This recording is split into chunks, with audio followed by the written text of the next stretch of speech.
Welcome to Season 4 of E-commerce Fastlane. This podcast helps resilient entrepreneurs thrive with Shopify. And now on to 158.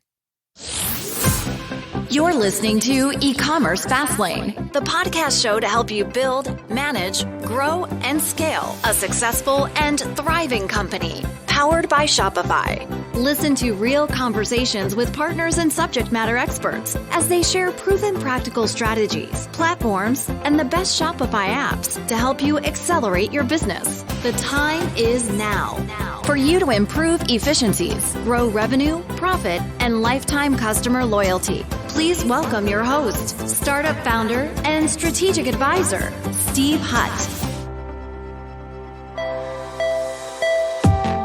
Today's episode is brought to you by High Conversion Recommend, powered by Amazon Personalize.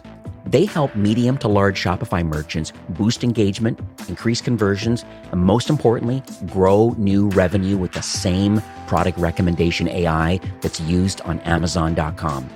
When your visitors can't quickly discover the right products, they leave and they go to a competitor or a big marketplace, which really explains why, on average, 90% of your online visitors never find a product or add an item to the shopping cart. High Conversion Recommend is unique. They use visitor actions, context, and Amazon's own recommendation algorithms to generate ultra-relevant, personalized recommendations all in real time. And the results are proven. Shoppers who engage with product recommendations are known to produce more in revenue per visit compared to those that do not. Because conventional recommendation apps train algorithms with existing customer data, the impact is limited to your smallest traffic segment, about 10% of your visitors, who are returning buyers and lookalike visitors. With High Conversion Recommend, you can benefit from Amazon's session-based personalized recommendation engine using live visitor actions and context to learn buying signals. This unlocks revenue potential from your largest share of visitors, up to 90% of your so-called cold traffic who would otherwise never buy anything. So, I highly recommend install High Conversion today. Take them up on their offer. They have a 7-day product recommendation challenge. They believe they can produce 100% more revenue per visitor in just 1 week with the use of Amazon's product recommendation algorithms. So head on over highconversion.com and mention you're an E-commerce Fastlane listener, and you'll also get an exclusive 20% off their annual plan. Well, hey there, it's Steve, and welcome back to the E-commerce Fastlane podcast. Now, if this is your first time listening, this is an e-commerce show where we have honest and transparent conversations about building and thriving with your store powered by Shopify or Shopify Plus. If you're an ambitious, lifelong learner, then you're in the right place today. New episodes are available twice weekly with your favorite podcast players like Apple Podcast, Stitcher, Google Play, Spotify, and many more. You can also stream a very relevant current catalog directly from ecommercefastlane.com. Now, in today's episode, my guest is Andrew Foreman. He's the CEO and co-founder of a company called Givz, and that's spelled Givz.com. And they're a platform, and what they do is they deliver a lot of increases in sales and profits for all different types of businesses, but in a very unique way. And, and unlike Amazon, with Givz, the makers and the sellers of products, they come out way ahead. And you may have heard of them. They were recently, mentioned on Jimmy Kimmel recently, and they've been kind of affiliated a little bit with the NFL, but now they're really doubling down on the Shopify ecosystem. And a lot of Shopify stores are starting to now take advantage of this great platform, this great opportunity. So let's jump in and learn more directly from one of the founders. So hi, Andrew. Welcome to E-commerce Fastlane. Thanks so much for having me, Steve. So let's talk on a high level first. So what does the Givz platform do, and what problems does it aim to solve for Shopify store owners and brands? Yeah, so we see two huge trends going on in e-commerce these days. The first is that brands are trying to get away from discounts as much as possible. It attracts the wrong type of consumer and ultimately just devalues the brand, training people to think that the ticket price is not what goods actually sell for with this brand. And so that's one trend. The second huge trend that we see is that consumers are demanding some sort of purpose-driven activity from brands now more than ever. And quite frankly, tomorrow more than today. This is not a fad. This is not going away. Consumers are deeply passionate about something. The problem is that they're all passionate about different things. And so to genuinely and authentically support what your consumers care about is a very tall task. And that's trend number 2. So we sit at the nexus of these two trends, allowing brands to convert discounts into donations or run donation incentive campaigns instead of coupon-based incentive campaigns, or actually a combo, which we'll talk about later on, to, with a click of a button, genuinely and authentically put your money where your mouth is as a brand and say, when you spend $100, you get $20 to give to a charity of your choice. Any charity that you want, as opposed to spend $100 and you'll get $20 off. And we're finding that this actually drives just as many sales as the $20 off, if not more. And it builds brand equity instead of diluting it. Yeah. And I think, part of my day to day with Shopify is that, I try to figure out a way of how are you differentiating yourself to others in the marketplace? Because as, just pandemic fueled e-commerce, there's a lot of competition. It just continues to grow and acquisition costs are rising. And it's so interesting just because it's a pool of people and there's so many entrepreneurs out there that really, Shopify alone, I think has 1.7 million stores or more. I'm sure they're on their way to 2 million. It's unbelievable the amount of people that are taking entrepreneurship under their wing, but to really rise to the top and make impact and have a real business, you have to differentiate yourself. And part of it, I think, is this kind of social and kind of environmental, community-oriented kind of giving. I think it's so interesting that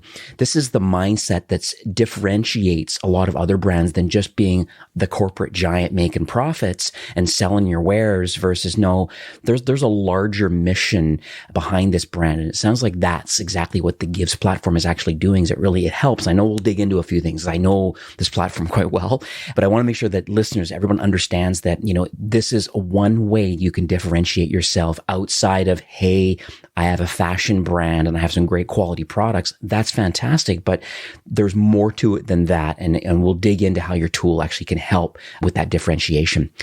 So I think the next part of this podcast usually is trying to understand the journey of building this platform. Are you able to maybe talk about what I guess uniquely positions you and the founding team on a couple points? Number one, to have the desire to even want to create this platform. And then number two, where did the expertise come to want to get involved in SaaS and wanting to now help commerce entrepreneurs? Yeah, absolutely. It depends on how far back you want to go. For me, I always talk about where did the want come from. I go take you back 15, 20 years to a high school version of myself, arguing with the high school girlfriend at the time as to, how do you have a bigger impact? Do you graduate college and go directly into the Peace Corps and volunteer? Do you graduate college and go into investment banking and make enough money to fund the Peace Corps? And you kind of need both sides of that coin looking back at it. But at 17, we were trying to solve this age-old problem. And I was on the side of, hey, you go into investment banking and you make it enough money to fund the Peace Corps. I actually lived that truth in some way. And actually, she lived hers as well. She graduated college and went into the Peace Corps, just to close the loop on that. And I graduated college and went into investment banking, quickly found out that I was not going to make enough money to fund the Peace Corps or anywhere close to that. But I did want to have a bit more meaning in my life. And so I actually started a nonprofit with a few friends, was the treasurer of that nonprofit for 5 years, and was basically responsible for keeping the books and doing the fundraising itself. And so that was where I started to learn a little bit about the trials and tribulations of fundraising as a small nonprofit in New York City. But to boot, while I was doing the investment banking side of things, I was learning about information services companies, SaaS companies, and I ended up stumbling upon Gives as a true win-win-win across the board, because businesses need to boost their performance, charities need financial support, and customers are seeking that sense of purpose. And so it was a recipe for a whole new way to operate. And I went to business school to learn a bit more about the best ways to either join a team or launch something like Gives. I didn't have the full idea yet, but together with a friend, we created Gives. And just like your listeners, we worked very hard to make it take off. Initially, we were launching as a Venmo for charitable giving. We ended up pivoting, which we can get into how that have the fortitude and staying power of trying to, make it through a pivot, but ultimately where we're supposed to be now, and businesses and customers are responding quickly. So we've got a Shopify app that's coming in short order. We're already available to Shopify users through our website on givz.com. You can just hit get started and join in. That's a bit of the history there. Very cool. Thanks for sharing that. So let's talk about some of the results, because I think that's kind of the important crux of the show. It's, understanding data and making decisions based on your data. Let's get maybe some specific more about some results. And, I know a lot of shops, and you even mentioned already that, people believe that maybe one way of acquiring new customers is to offer a discount and saying, hey, well, my competitor's doing it.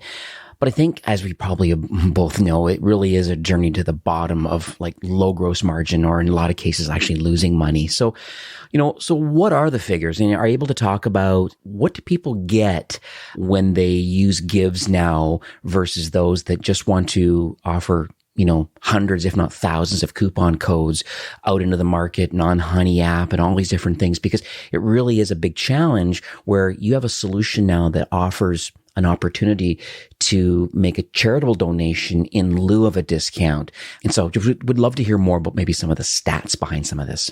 Yeah, I mean, businesses are losing about $50 billion a year to discounts when you add it all up. And that's something that people who look at data have been talking about for years. But unfortunately, many business owners don't have a good alternative, right? You need to drive sales, but businesses lose out on loyal customers. And I think that race to the bottom that you mentioned in the question is exactly what happens here, right? You win the price conscious shopper and they buy something once, but they may not be back. There's really no loyalty there. When you think about the classic Apple, right? They never do substantial discounts. Their loyal customers come flocking back. And so these days, what builds loyalty is a strong sense of purpose. And so now more than ever, especially given the past year and what's been going on, people want to buy from companies that share their values. And there's really no greater way to show that you care about what your customer cares about than to put your money where your mouth is and give them real dollars that they can give to any charity that they truly do care about and that they're passionate about. So,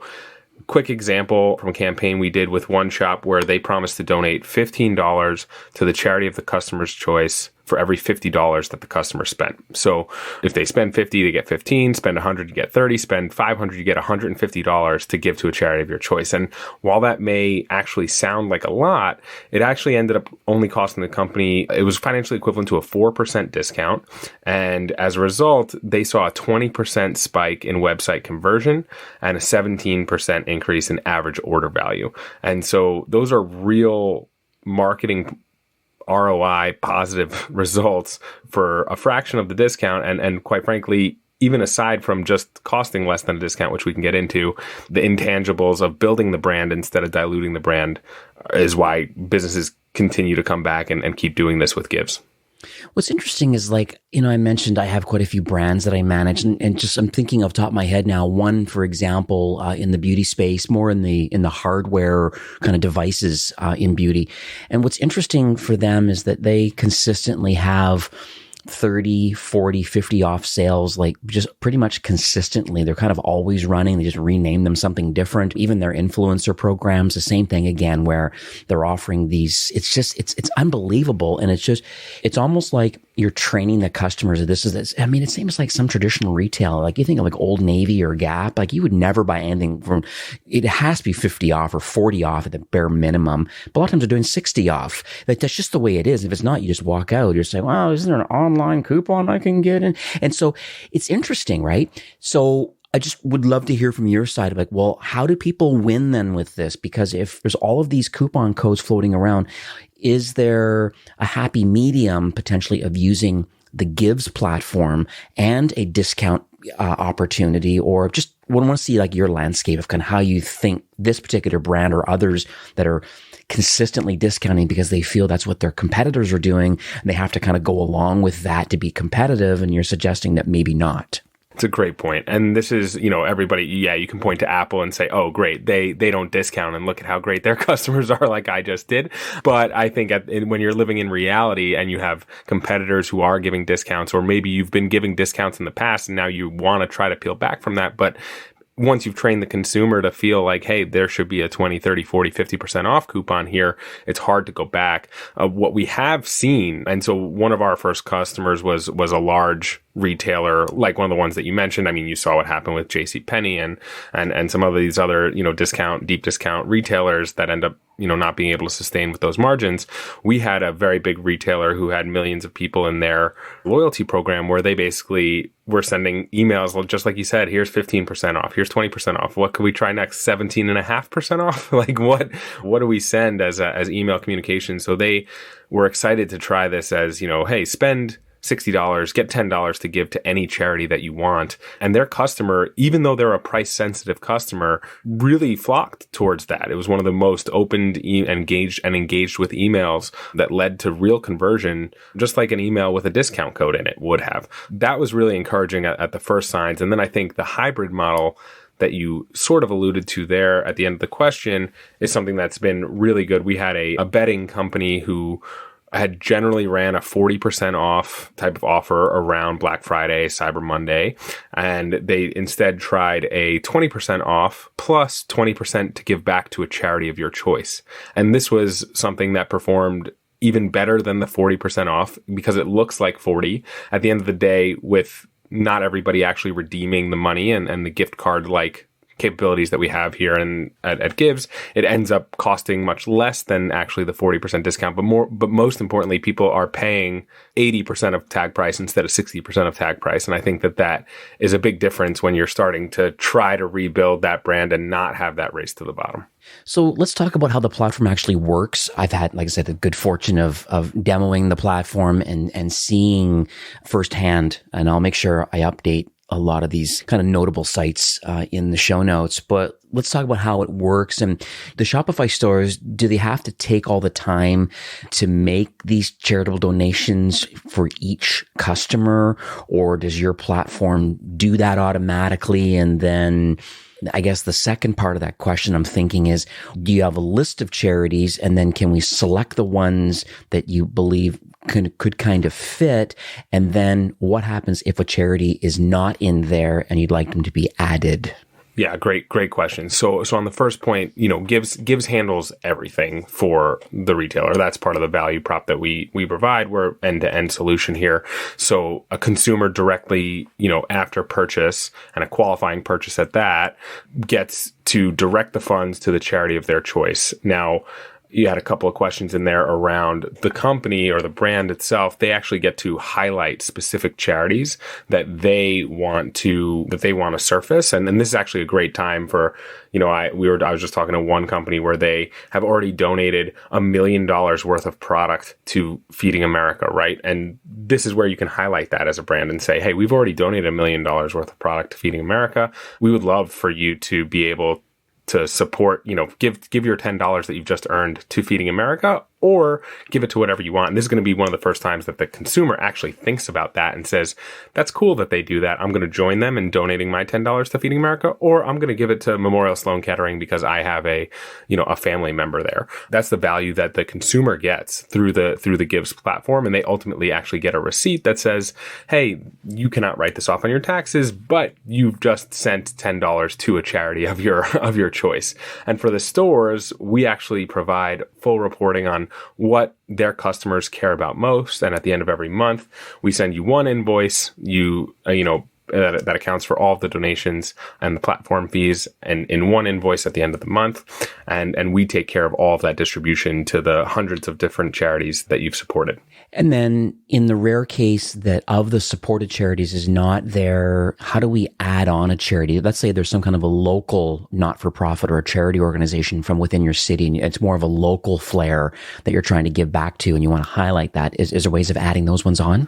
Yeah, so we actually have a list straight from the IRS database of all the nonprofits. So we should have even your local ones there. If they're not there for whatever reason, if it's brand new, sometimes, the IRS is 6 months delayed. So you can always reach out to us, and we have had that come about, but you can reach out to us at info@gives.com, and we will add that charity after proper documentation. That makes a lot of sense to me, but some businesses, they announce that they want to give money to one charity, and I've seen it before where they pick which charity the money goes to versus the way Gives does it, where they're giving the customers the opportunity and are able to talk about, like, I guess the pros and cons. I think there are lots of cons, and I think there's pros of using the Gives platform, giving the customer the opportunity to give to a charity of their choosing. It would seem it would resonate more with them, but would love to hear it from your side. Yeah, there's actually a study about this in the Journal of Marketing where researchers put it to the test. When a business said it could choose the charity, people spent some money. When the customers got to choose the charity, the customers actually spent 3 times as much. So people are passionate about the causes that they support, and that's only being exacerbated by COVID and everything that's happened in the past year. But they deeply believe that businesses should contribute to the causes that they care about. And, this is, and with Gives, this is their chance to make it happen. That's why I feel strongly that personalization is the key to purpose-driven performance. It's not enough to just talk about purpose. It's trust your customers to guide those donation dollars. There's no stronger sign that you share their unique sense of purpose than giving them money to give to whatever charity that they care about most.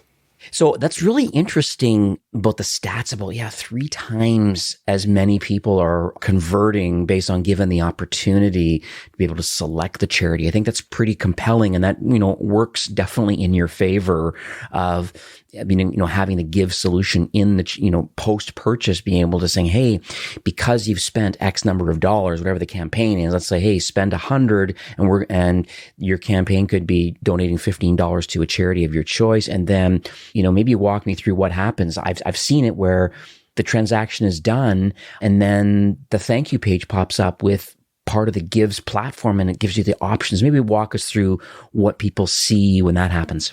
The big disconnect for people at this point, I think inherently, charitable giving, a little bit skeptical, like, hey, if you buy from us now, we're going to plant a tree or get some clean water to some people, or we're going to, donate a certain amount of profits to this charity, and then you find out that they're not profitable yet and they're not actually making donations, and all this stuff hurts consumer sentiment around, like, hey, are these guys really doing what they're doing? And so what we are trying to do is make it much more see-through, much more, being able to touch and feel the process, right? So you're getting $15 in the case that you just said to give to a charity of your choice. You're choosing any charity in America. You are then able to click donate. It's one-click donation because you have credit. It's not adding any money to the purchase or anything like that. It's a gift that you got for making this purchase, and now you're giving that money to the charity that you care about most. And you then are able to share that experience on social media and let your friends know that you made an awesome purchase from an awesome brand that allowed you to support your favorite charity and talk about that. And so I think that's really the holy grail as we think of closing the loop, making a purchase, supporting the charity that you care about most, and then letting people know that this brand powered that whole thing is the goal for every Gives transaction. So I'm thinking out loud here from a marketing perspective now. So post-purchase, let's use the example again, spend $100 and you're giving $10 or $15 to the charity, select the charity, and Gives takes care of that whole transaction from that point moving forward, and that's great. But what about the marketing perspective? Because I'm thinking about running analysis of, okay, last month we did X number of volume revenue and we gave this much money to charity, which could be used from a marketing perspective overall. But I think drilling down even further is saying, well, it's interesting. I'm highlighting these charities because they seem to resonate with my target audience somehow. And so doing analysis maybe in the back office of Gives and going, okay, these particular charities are the ones that are most successful, the ones that my customers are picking.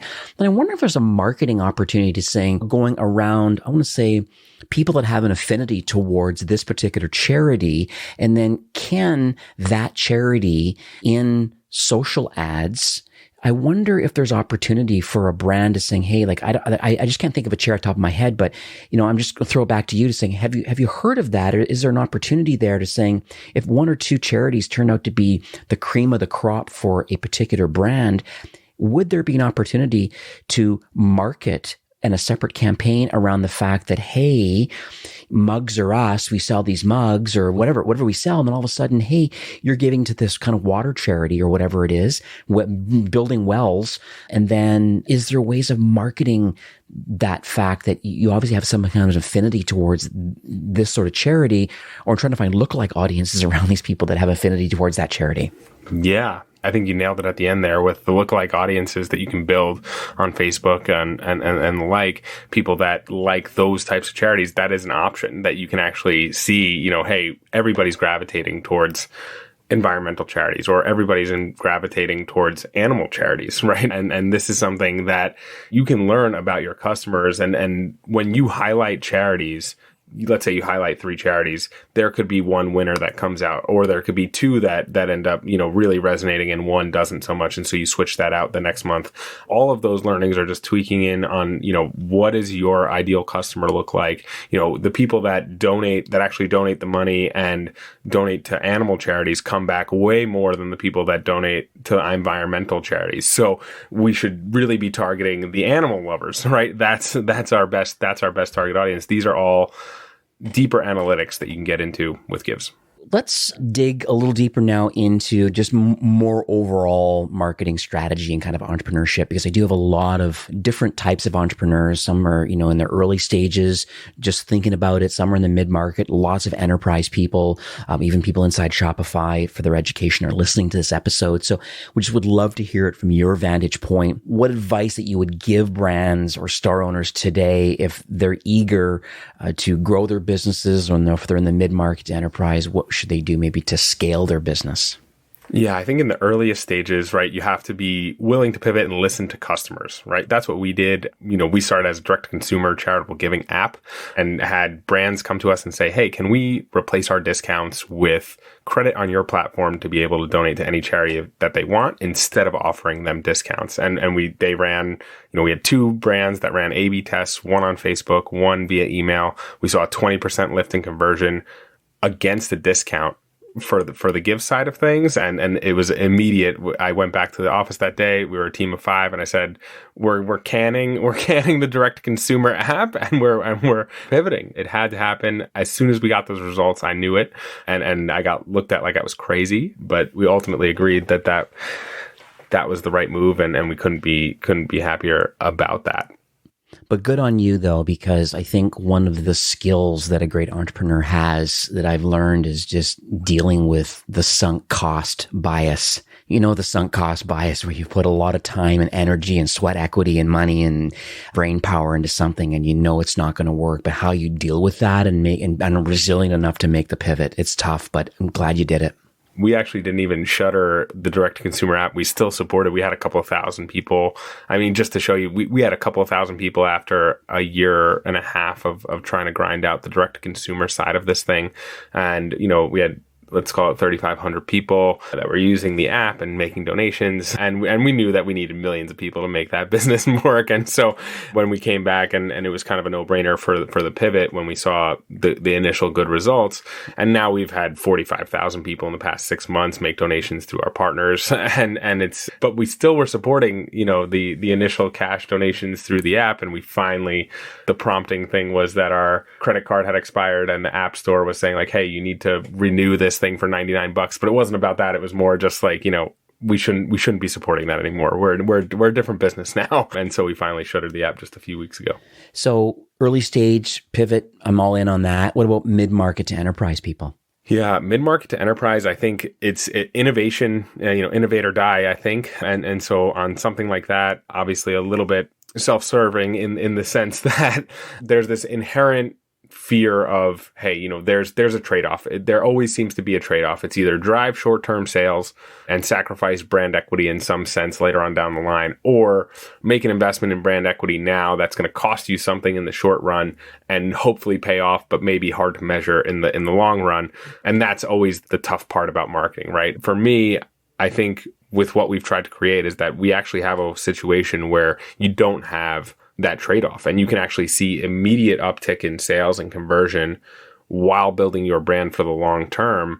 And it just sounds too cliche to be like, hey, it's a win-win, but that's what it really does feel like. And once that clicks for people and the daringness to be innovative, I think the biggest pushback that I'll get sometimes is like, hey, like, what if, and they immediately go to the worst case scenario, what if somebody donates to a cause that we really don't like, what happens then, right? And I think that this is where you have to be daring enough to be innovative, trust your customer. If your customers are all going to give to charities that you hate, you should probably know that, first of all. It would be good to know that your customers really don't align with what you align, and we really haven't seen that ever happen. But what I'd hate to do is lose somebody because they're worried about that one person who's going to donate to something that they don't like. Of course, you could say, hey, here's the list of charities you do get to donate to, and you don't include ones that you really don't like. We have that capability, but I always encourage folks to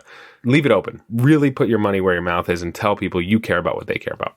Yeah, 100%. And I think that's the whole benefit. And that's why I was thinking from the advertisement side of it too, just saying once you have enough data behind you and you see what your actual customers are actually, what charities resonate to them, because they are in fact putting their money, the brand is putting the money towards it, but they've made the decision to invest in that particular charity because it's important to them.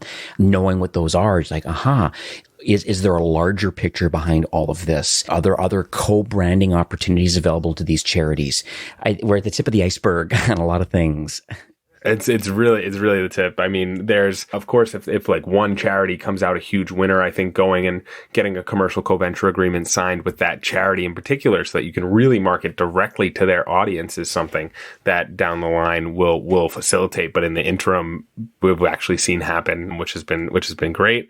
And then on top of that, it's not only you learning about your customers, but this becomes canned marketing Instagram posts for you, right? Where you're saying, hey, over the past 12 months, we've supported charities in 49 out of 50 states. Our customers are the best. We've sent over $13,000 to 260 different charities, and all of that stuff just becomes, content that you don't have to think about.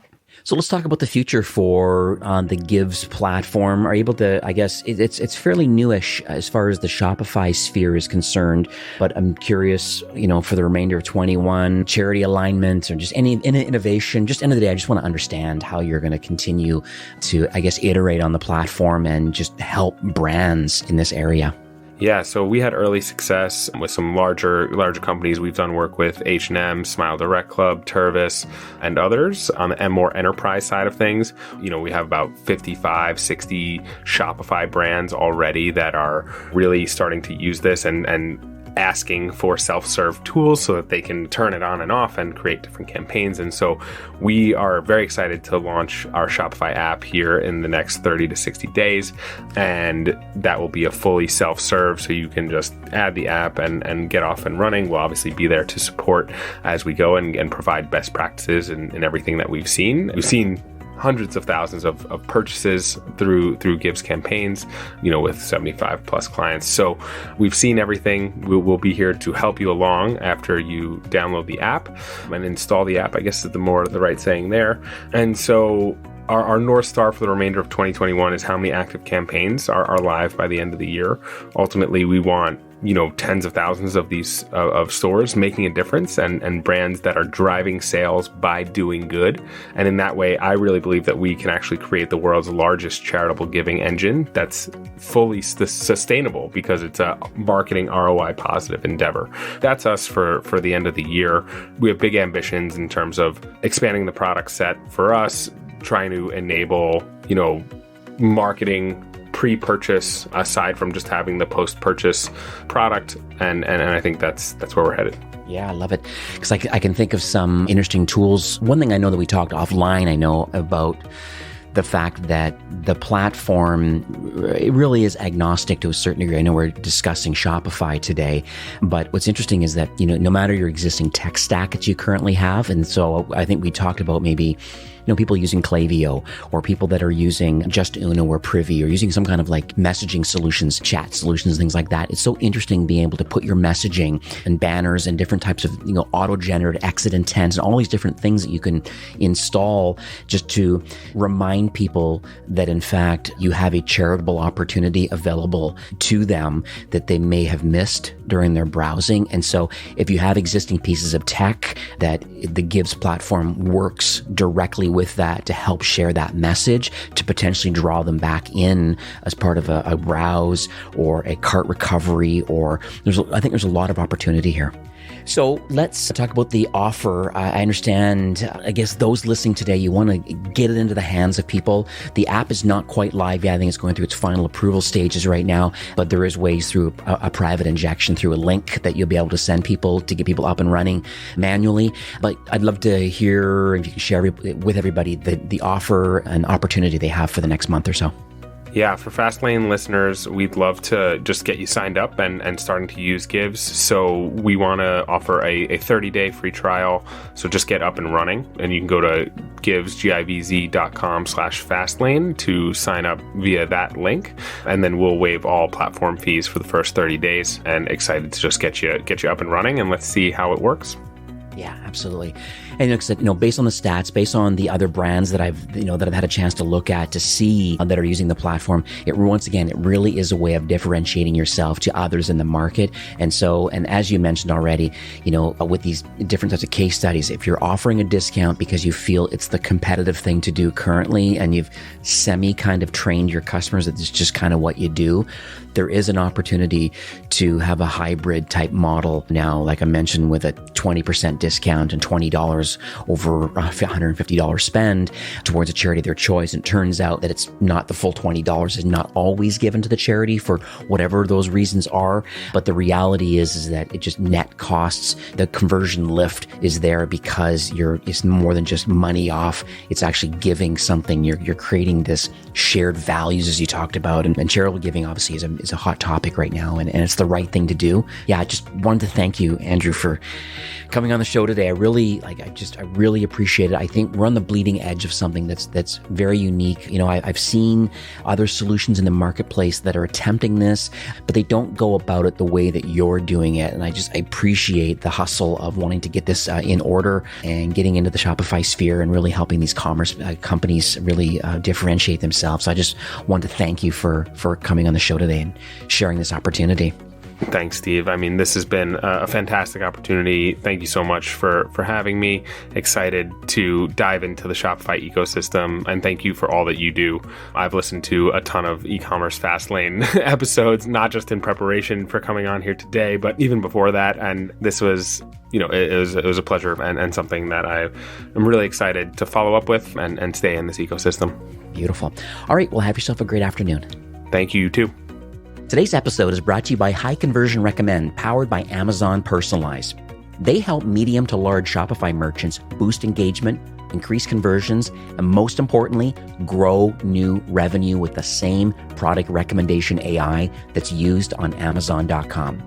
When your visitors can't quickly discover the right products, they leave and they'll go to a competitor or a big marketplace. And that kind of explains why, on average, 90% of your online visitors never find a product or add an item to the shopping cart.